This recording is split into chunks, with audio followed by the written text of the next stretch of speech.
Okay, so today I'm going to show you how to connect a swivel kit so you can record your instruction in your classroom. The first thing I like to do is take the tripod, which was sold separately, and connect the swivel base to it.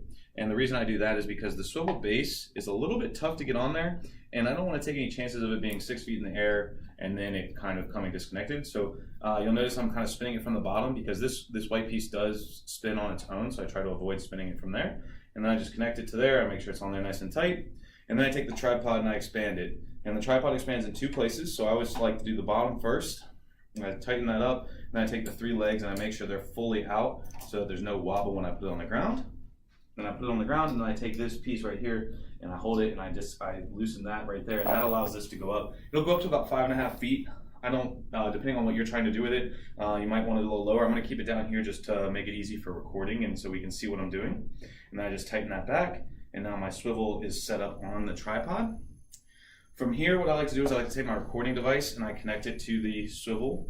And so today I'm going to use my cell phone since it is easy to show off. And I'm going to access the Swivl app on my phone, which I've done. And then I'm going to come in here and I'm going to take the appropriate cable, which since this is an iPhone, I'm going to use the Apple cable. I'm going to attach the Apple cable to the back of the swivel base. And then I'm going to attach the other end of the cord to my iPhone, and I'm going to put this into the swivel. Now this swivel is perfectly sized for my iPhone with this case, but let's say you're using an iPad that maybe has a thinner body because it doesn't have this case on it. You can actually pop this holder out just like this, and this holder just pops out, and then there's alternate holders that come in the kit, and you can trade it out for thinner ones or wider ones. If you have something that's too wide, you can actually buy another piece that will allow it to hold those bigger ones, but this one right here holds my iPhone pretty well, as long as no one goes and tries to beat it up. And so I've got the swivel connected to my iPhone. I'm in the Swivl app on my phone, which is free, and I've already created an account there, which is also free. And so I'm just going to turn on the swivel by just pressing the power button, and then I'm going to take the primary marker out of the back of the swivel, which is this one right here. And so the primary marker is the one that actually the swivel follows. So I'm going to turn it on, and then in the swivel kit it has a lanyard that I can put the swivel marker into, and then depending on what I'm wearing, I can either attach the swivel primary marker to my shirt, or I can wear it around my neck. And you just want to make sure you put it so that the microphone piece is facing upward and not to the bottom, so that way it records your audio well.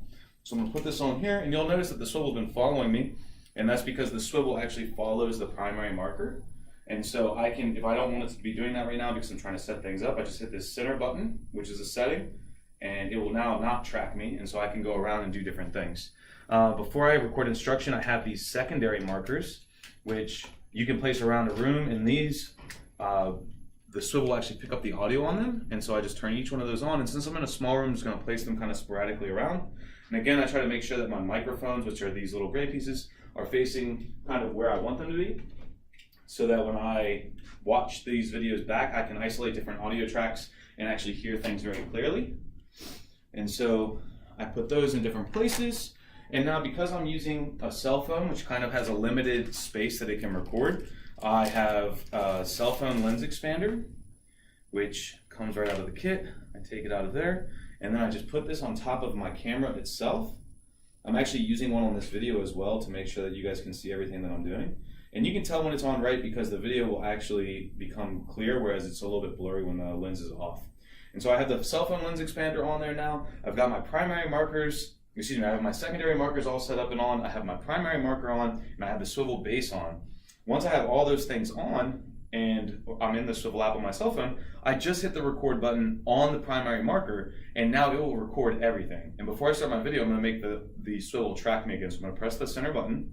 That turns the tracking back on, and now I'm just going to hit record. And right now the swivel is recording my instruction on my iPhone. It's also picking up the audio from all the different secondary markers that I placed. And when I'm done with this video, I just hit the red button again, and now it has taken that video and it's actually already asked me if I want to upload it. And so I can take this video and I can just very easily hit done. And then mine's going to say, because I don't let it upload without Wi-Fi, okay, can't upload right now. And I just say okay. And the next time I connect to the Wi-Fi, the Swivl app will automatically upload this to their cloud. And I actually have mine set up to delete it off my phone so I don't accidentally take up a bunch of storage. And I'm done. That records a video. If I want to record multiple videos, I can just hit record again on my primary marker and it'll start another video. When I'm done with everything, I just come around, I make sure to turn off all the different markers, because these are rechargeable and I don't want to kill the batteries when I'm not using them. But these will easily last throughout an entire class period. And then you can use these to record your instruction and then reflect on it. You can use the secondary markers to kind of look at different focus groups of students. Maybe you have a strong group of students, you want to see what they're talking about, or perhaps you have a struggling group of students that you want to see how on task, or what kind of conversation are you having with those students, or different things like that. So there's a lot of ways to use this, and so this is how you would set it up. And I turn these off, and now everything's off, and I've recorded my video.